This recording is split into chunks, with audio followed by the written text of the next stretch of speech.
Olá galera, voltei! Gente, deixa eu dar uma explicação para vocês antes de mais nada. Nós estamos aqui no hemisfério norte no final do verão. O verão aqui vai de junho até setembro, meio de setembro. E as empresas daqui, geralmente os funcionários todos querem tirar férias nesse período do verão por causa das férias escolares das crianças.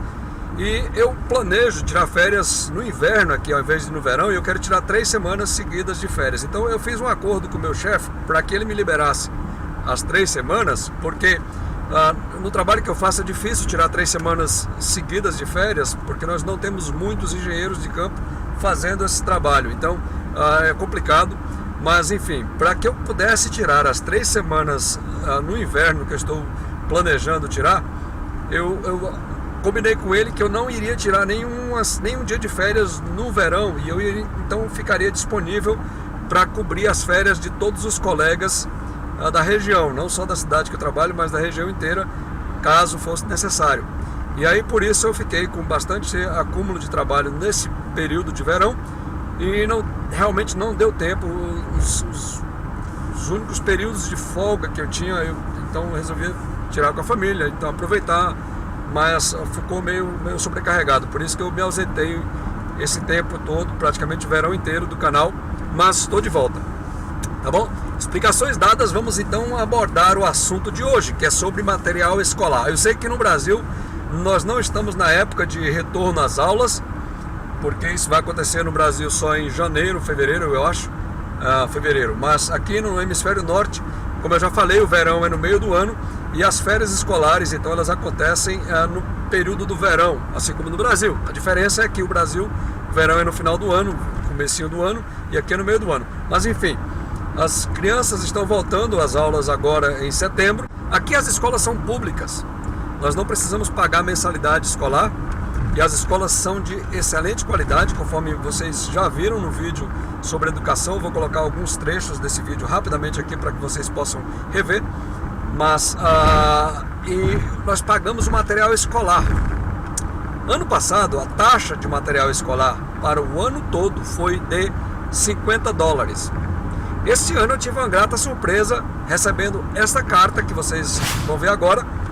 Essa carta ela traz o comunicado de que nós temos que pagar o material escolar para o ano letivo, que vai de setembro de 2012 até junho de 2013. E, como eu já falei, eu tive uma grata surpresa, porque a lista do material escolar, aliás, não a lista, mas o valor da taxa, diferentemente do Brasil, eu não sei se nas escolas públicas brasileiras nós temos a lista de material escolar. Por favor, me ajude nos comentários se as escolas públicas têm listas de material escolar. Mas enfim, o valor da taxa de material escolar, que ano passado foi de $50, esse ano, conforme vocês podem ver neste documento, baixou de 50 para $30. Isso foi uma grata surpresa. Eu fiquei pensando, poxa vida, como é que a gente no Brasil não consegue ter algo desse tipo? Por quê? Quer dizer, de 50 para $30 é quase a metade do que foi cobrado no ano anterior. E aqui nós não precisamos nos preocupar com absolutamente nada. E aí eu fui fazer umas pesquisas e vendo algumas reportagens do começo do ano sobre a lista de material escolar no Brasil. E essa é a reportagem que eu gostaria de compartilhar com vocês da situação do Brasil. Todo começo de ano é assim. Mãe e filha vão para a mesa de negociações. O tema é o mesmo: a lista de material escolar. E quando chega a lista do material, como é que é? Aí eu fico animada para comprar as coisas, né? E você, Sônia, fica animada? Não fico muito animada não, porque é mais uma conta para pagar, né? Em janeiro é difícil.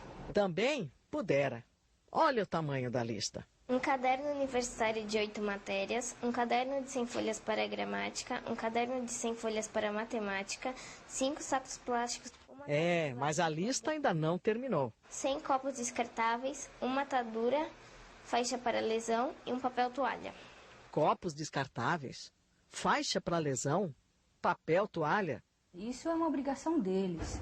Copo descartável para beber água, também a escola tem que fornecer. Isso faz parte do contexto da prática comercial de uma instituição. A escola não pode exigir um material para sua secretaria, para a parte administrativa, porque aí já está repassando um custo que é dela, e é uma prática abusiva. Que absurdo!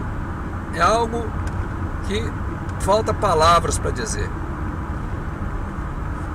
Um dos maiores problemas, o Brasil, é verdade, tem muitos problemas, mas um dos maiores problemas, eu diria que a raiz de quase todos os problemas que nós temos no Brasil é a falta de investimento na educação básica.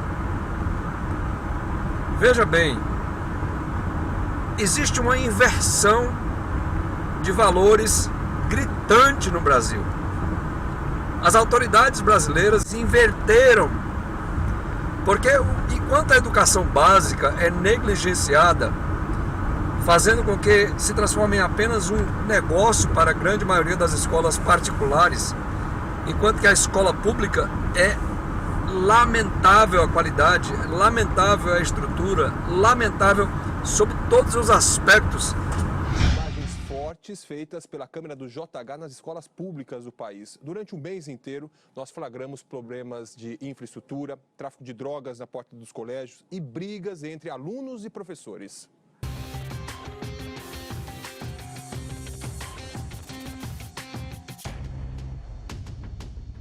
Nossos repórteres passaram uma semana acompanhando a rotina dos alunos dessa escola de Belém.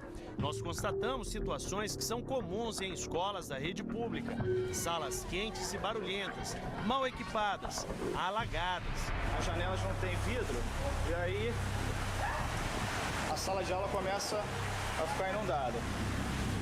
A professora já está afastando as carteiras, né? Depois de ver a reportagem, os internautas mandaram fotos de várias escolas com problemas. Selecionamos algumas. A do Charles, de Uberlândia, de uma sala de aula que fica numa quadra de esportes.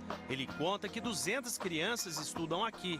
As do José Augusto, feitas na escola onde ele trabalha, na zona rural de Arari, no Maranhão. Segundo ele, essa é uma realidade antiga na região. O Walter também enviou fotos de escolas rurais do Mato Grosso e diz que em algumas também as crianças não têm transporte escolar gratuito. A câmera do JH viajou pelo Brasil.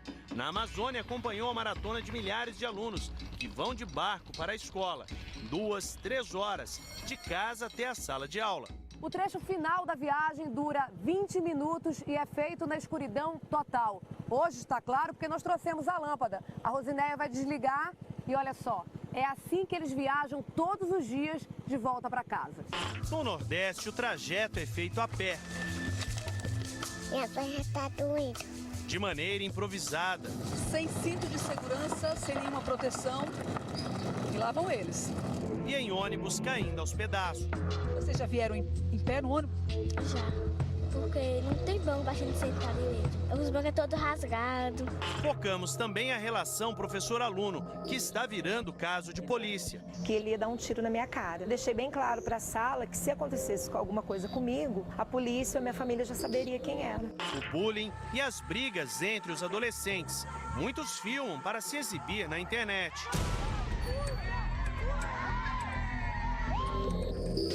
A câmera do JH fez flagrantes de consumo de droga na porta das escolas e mostrou a facilidade que os adolescentes têm para comprar maconha e cocaína. Um tempinho, então? Quanto você quer? Quanto que tá? Há relatos do pessoal cheirando cocaína dentro da sala de aula? Tem. Os professores dizem ter medo de se colocar contra esse consumo dentro da sala de aula por imposição do tráfico. Eles têm medo desse tráfico e têm medo de alguns alunos.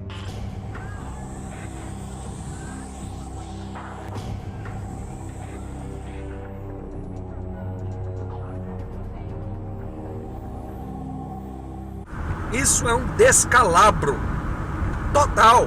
Não dá para descrever isso. Isso é um absurdo.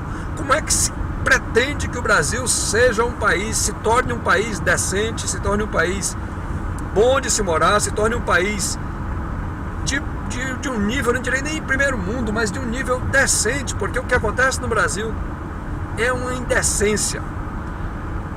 Como é que se pretende que o Brasil saia desse lodaçal que está com esse nível de educação básica? Porque a mentalidade humana, a mentalidade de uma pessoa, ela é formada, ela começa a se formar na infância e ela vai até o final da adolescência. Quer dizer, quando se deveria ter um investimento maciço, escolas de excelente qualidade, mantidas com dinheiro público, com dinheiro do imposto que você paga na mercadoria que você compra, 17%, no caso do Ceará, que é meu estado de origem, 17% de tudo que se compra no supermercado está escondido, embutido. E aí vai uma outra menção, um outro vídeo que eu já lancei há quase um ano atrás, sobre os impostos, como os impostos são cobrados. E eu recomendo muito a você que, se ainda não viu, veja esse vídeo. Eu vou colocar o link aqui na descrição, se você quiser depois assistir, porque é aí que começa toda a mudança de mentalidade. Mas enfim, no Brasil se paga muito mais imposto do que aqui, escondido nas mercadorias, e o nível de escola que nós temos para as crianças é esse que vocês viram nessa reportagem da Globo. Como é que se quer, como é que se pretende que se tenham homens e mulheres com um nível de escolaridade, de educação, de cultura, de mentalidade, se não há investimento em educação quando é criança? Se negligencia a educação básica, a educação fundamental. Nos países desenvolvidos, e isso por uma simples razão, não existe recurso para abrigar tudo. Então o que é que se faz aqui no Canadá? E na América do Norte de uma maneira geral, e nos países desenvolvidos de uma maneira geral?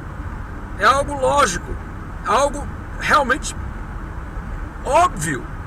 Como a mentalidade de um ser humano é formada desde a infância até o final da adolescência, os recursos são destinados, são direcionados para a educação básica e a educação secundária. Depois disso, a pessoa já está com a mentalidade formada, não tem mais jeito.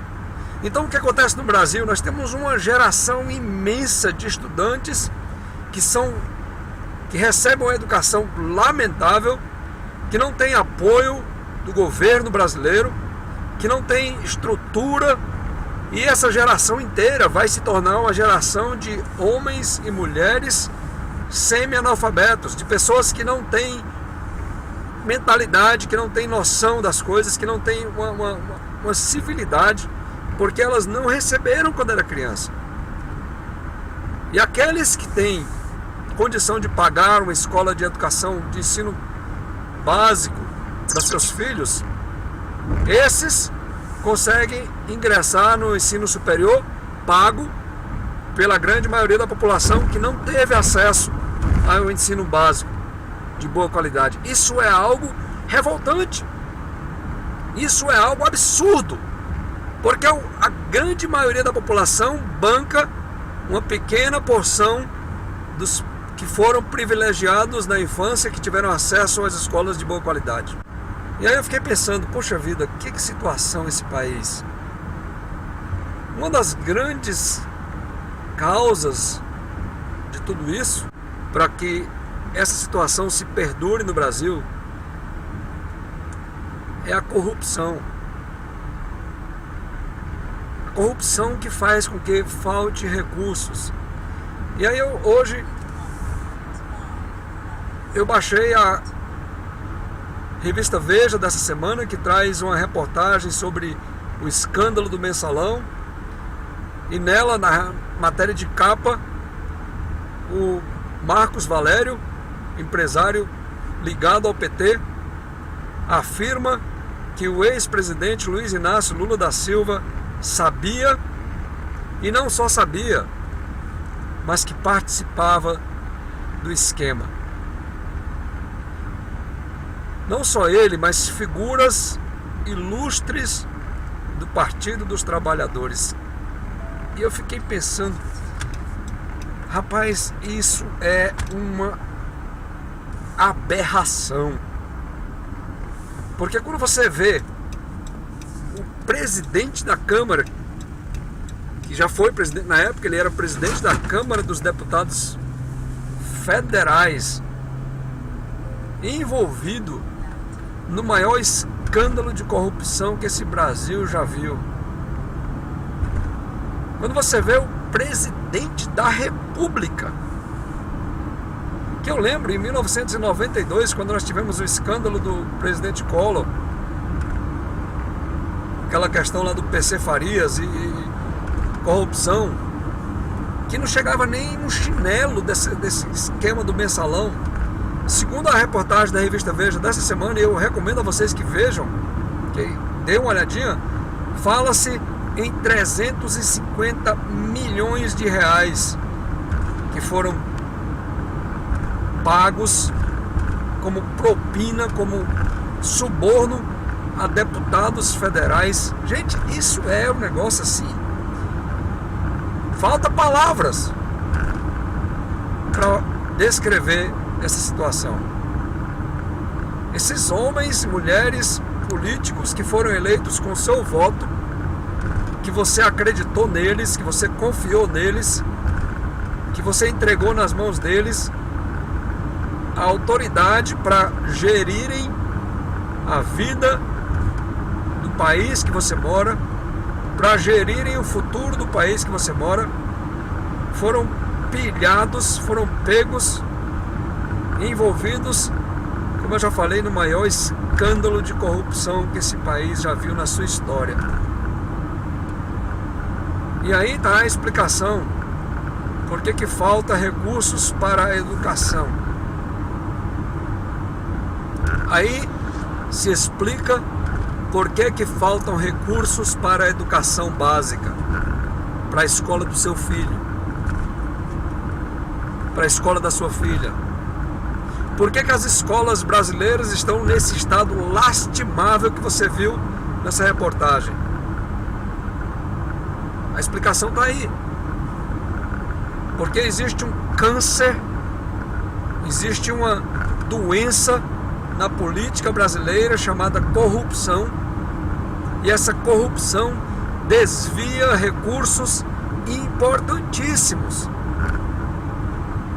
Ao mesmo tempo, essa corrupção faz com que as coisas no Brasil sejam extremamente caras. Eu já coloquei vídeo aqui comparando o preço de carro, e tem outros vídeos comparando o preço de outras coisas por aí pela internet. Você pode checar. O meu amigo Carlinhos Troll tem um vídeo mostrando o preço da telefonia. No Brasil tudo é muito mais caro, e ao mesmo tempo que as coisas são muito mais caras, os trabalhadores ganham muito menos do que os trabalhadores de outros países, não só do Canadá. As pessoas, de novo, acham que eu estou vangloriando demais o Canadá. Não é isso. Quem acha isso, desculpa lhe dizer, mas é um idiota. Porque esse não é o objetivo desse canal. Não é vangloriar o Canadá, não é exaltar o Canadá, não é puxar saco de Canadá. Eu recebo cada comentário estúpido de pessoas dizendo: ah, para de negócio de querer comparar. Por quê? Por que não pode comparar? Por que não pode mostrar as coisas que funcionam aqui para que o Brasil acorde, para que você comece a fazer pressão e faça com que esse país acorde e mude esse quadro? O Brasil tem um potencial gigantesco, infinito, mas tem uma corja, e eu fico pensando como é que essa corja, como é que esse bando de ladrões do dinheiro público ainda tem a cara de pau de vir na campanha eleitoral. Nós vamos ter agora uma eleição para vereadores e para prefeitos. Como é que esses caras de pau ainda têm a coragem, a audácia, a insensatez, o cinismo de chegar pedindo votos?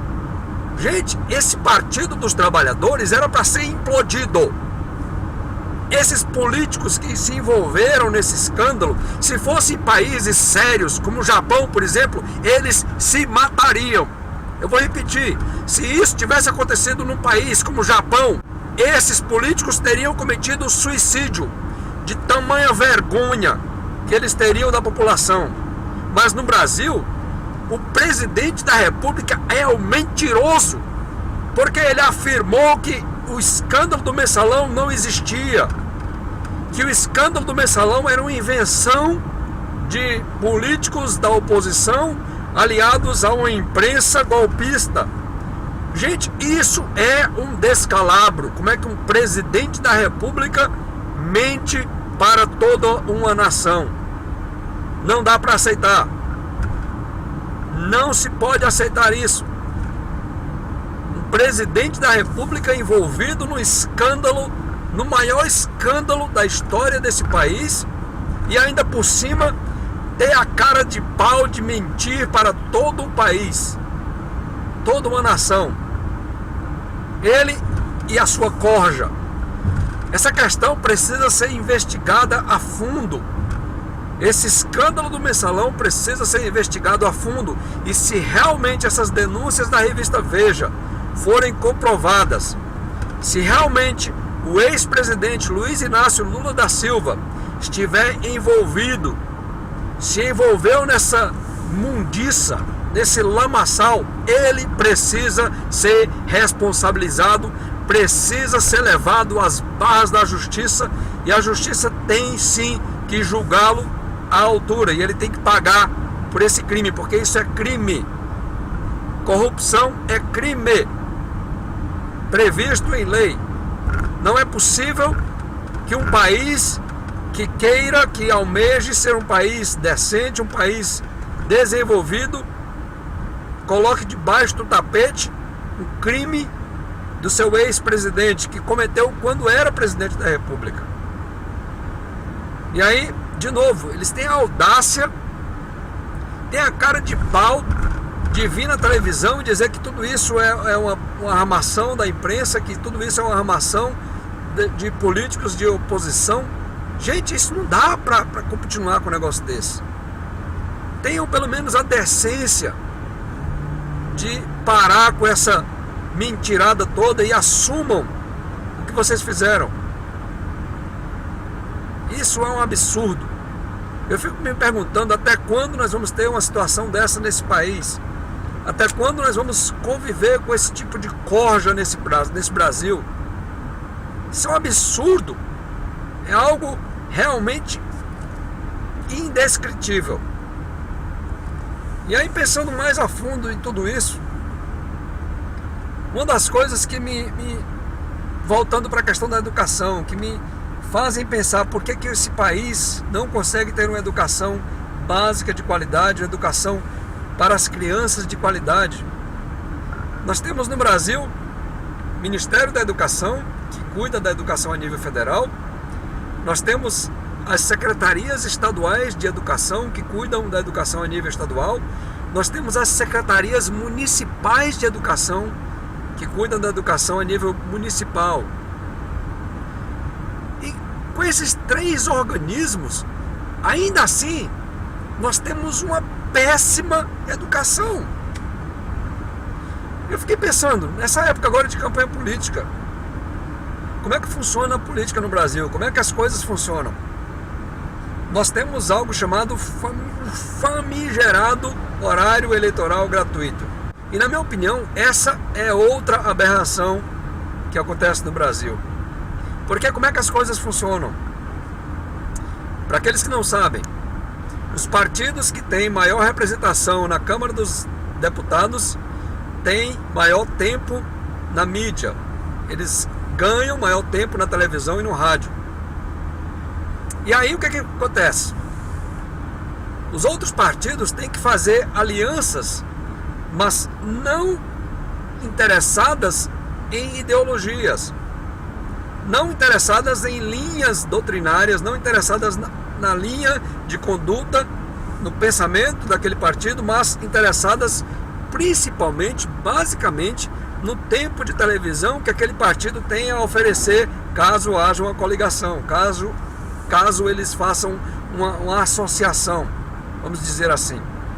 E aí, para contemplar esses partidos, precisa-se criar vários organismos, várias secretarias. É por isso que nós temos o Ministério da Educação, É por isso que nós temos Secretaria de Educação Estadual e nós temos Secretaria de Educação Municipal. Gente, não há necessidade disso. Você está pagando uma conta altíssima. O Ministério da Educação, a nível federal, não deveria existir. Acaba com isso. Concentra a educação apenas a um nível. Deixa eu explicar para vocês como é que funciona aqui no Canadá essa questão. Cada cidade tem a sua Secretaria de Educação e essa Secretaria de Educação cuida das escolas, de professores, de tudo relacionado naquela cidade. As cidades menores que não têm condição de ter essa estrutura se juntam com outras e aí essas cidades juntas elas fazem uma Secretaria de Educação local para aquela região. E isso é muito mais simples de se controlar, é muito mais simples de se organizar, muito mais simples de se dirigir do que uma estrutura grande. Mas no Brasil nós temos, por causa da campanha eleitoral, que os políticos querem se eleger a todo custo, e para isso eles fazem alianças visando o tempo de televisão, o tempo de mídia do outro. Por causa disso, eles têm que abrir, criar órgãos, estruturas, criar secretarias, criar uma infinidade de organismos para poder abrigar todos aqueles que deram apoio na campanha, que fizeram alianças com eles. E enquanto essa situação no Brasil continuar, nós não veremos o Brasil mudar. O Brasil precisa de mudanças profundas a nível federal. Eu lamento lhe dizer isso, meu amigo. Você que está assistindo esse vídeo agora, essas eleições que nós vamos ter agora no dia 7 de outubro não vão trazer nenhuma mudança. Zero. A mudança que nós vamos ver com essas eleições serão zero. Vai ser zero. Nós não veremos mudança alguma. Por quê? Porque a estrutura do Brasil está errada. O Brasil precisa de mudanças a nível federal, no modelo. E aí outro dia eu estava ouvindo, eu sempre escuto a propaganda política pelo rádio, eu acesso aqui pela internet, eu estava escutando um candidato a prefeito da cidade de Fortaleza, Marcos Caos, ele falando que na gestão dele iam ter síndico dos bairros. Eu fiquei pensando, que estupidez! Síndico dos bairros.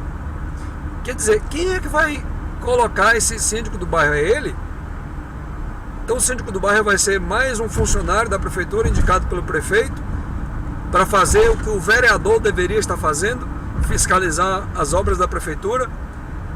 Ou o síndico do bairro vai ser votado? Então nós vamos ter uma eleição paralela que não vai ser reconhecida pelo Tribunal Eleitoral, pelo TSE, o Tribunal Regional Eleitoral. Como é que vai ser isso? Vai ser 2 vereadores, então, um vereador eleito e um síndico do bairro eleito também? Gente, isso é um absurdo. Por que não mudar esse esquema de eleição? Eu já falei isso no outro vídeo, eu vou falar de novo, que nós estamos em época de eleição. O Brasil precisa adotar urgentemente, principalmente a nível municipal, para vereadores, a eleição distrital. Como é que funciona isso? Eleição distrital funciona da seguinte maneira: um candidato a vereador pelo bairro de Copacabana, por exemplo, no Rio de Janeiro, só recebe votos no bairro de Copacabana. Não adianta alguém votar para esse candidato no Botafogo ou em Madureira, porque os votos válidos para esse candidato serão apenas no distrito de Copacabana. E isso causa uma grande diferença. Por quê? Porque se esse candidato quiser se reeleger, ele terá que mostrar serviço naquela região que o elegeu na primeira votação, na primeira eleição. Se ele quiser continuar sendo o vereador, recebendo o salário dele, ele tem que mostrar serviço ali, porque é lá que ele vai recolher votos na eleição seguinte. E é por isso que nós temos no Canadá uma uniformidade nos bairros. É lógico que nós temos bairros com casas de milionários, muito mais ricas, casas enormes, terrenos maiores, casas voltadas para, sei lá, para o lago, que tal tem um ancoradouro, que você chega para o seu barco e ancora. Isso é lógico, nós temos gente rica em todo lugar. Mas os bairros têm infraestrutura igual. Todos os bairros, independente se as casas são mansões ou se são casas mais simples, mas todos os bairros são planejados, projetados e são feitos da mesma maneira, com os mesmos supermercados, as mesmas calçadas, as mesmas... tudo igual. Tudo igual. Você pode caminhar aqui, e é interessante que outro dia eu estava fazendo uma trilha de bicicleta, e você pode atravessar a cidade inteira de bicicleta ou a pé se você quiser pelas trilhas, e é um negócio fabuloso, porque você vê realmente isso que eu estou falando. É tudo uniformizado. Por quê? Porque os vereadores aqui são eleitos pelos distritos, pelas áreas da cidade, diferentemente do Brasil. No Brasil o que acontece é o seguinte: na minha cidade, Fortaleza, nós temos um bairro de periferia grande, gigantesco, tem sei lá quantas mil pessoas nesse bairro, acho que 50 mil pessoas ou mais, Conjunto Ceará. Os candidatos a vereador vão nesse bairro, coletam votos nesse bairro, com votos também de outra região da cidade, dos outros bairros Montes, enfim, dos outros bairros que tem na cidade, e são todos votos válidos para ele. E aí depois que eles se elegem, eles vão morar nas coberturas da Avenida Beira-Mar, e eles dão uma banana para os moradores do Conjunto Ceará, porque eles não precisam receber votos só daquele bairro para se eleger. Então, enquanto essa situação não mudar no Brasil, infelizmente, nós não vamos ter um país decente. Porque se nós tivermos votos distritais, aquele vereador que se elegeu vai lutar para que a gente tenha uma delegacia funcionando naquele bairro, um posto de saúde, escolas, segurança, enfim, é a obrigação dele lutar para que aquele bairro se desenvolva, para que aquele bairro tenha uma qualidade de vida boa. Se ele não conseguir isso, no ano seguinte, os concorrentes dele, os adversários dele, vão apontar e vão dizer: tá vendo, esse camarada não fez. E aí a coisa vai começar, é um processo que vai demorar. Eu estava falando com uma pessoa uma vez, ele falou: ah, mas isso aí vai lotear a cidade, eles vão, esses políticos são sacanas, eles vão se organizar, vão lotear, eu fico com esse bairro aqui, você fica com aquele bairro. Pode acontecer isso, no início, com certeza pode acontecer. Mas o que vai acontecer com o passar dos anos é que as pessoas dos bairros que não viram mudança, que não viram a prosperidade chegar naquele bairro, vão começar a se perguntar: peraí, por que eu moro aqui, sei lá, vamos dizer aqui um bairro na cidade São Paulo, por exemplo, por que eu moro aqui na Zona Norte e as pessoas que moram no Itaim Bibi têm uma condição diferente da minha? Elas começam a se perguntar, começam a se questionar, e aí é que você vai começar a ver as coisas acontecerem. Gente, nós precisamos adotar no Brasil urgentemente o voto distrital, porque isso é fundamental para que as cidades comecem a ter uma homogeneidade entre seus bairros. É isso aí, galera, espero que vocês tenham gostado desse vídeo. Para terminar, vou deixar vocês na excelente companhia de Alisson Ribeiro cantando Mensalão. Espero que vocês gostem. Tchau. Direto de Brasília, vai começar a CPI do Carnaval.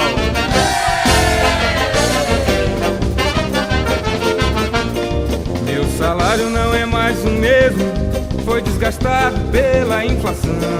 Tô precisando dar um jeito, eu vou pedir para o meu chefe um mensalão.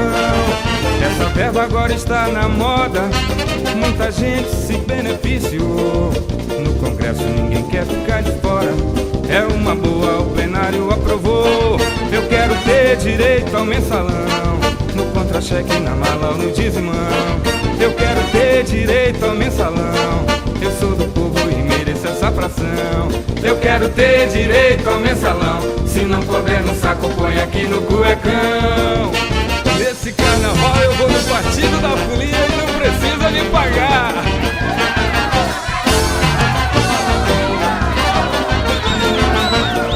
Meu salário não é mais o mesmo, foi desgastado pela inflação.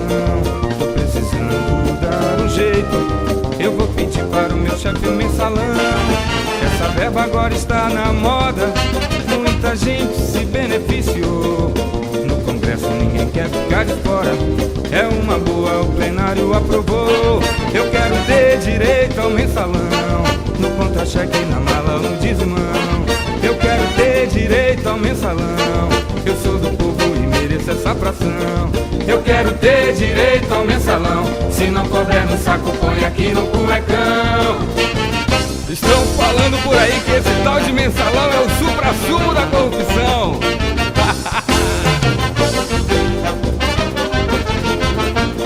Eu quero ter direito ao mensalão, no contra-cheque, na mala ou no dizimão.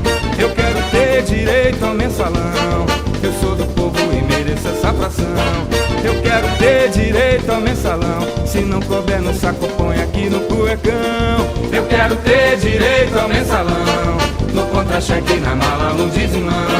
Eu quero ter direito ao mensalão, eu sou do povo e mereço essa fração. Eu quero ter direito ao mensalão, se não couber no saco, põe aqui no cuecão.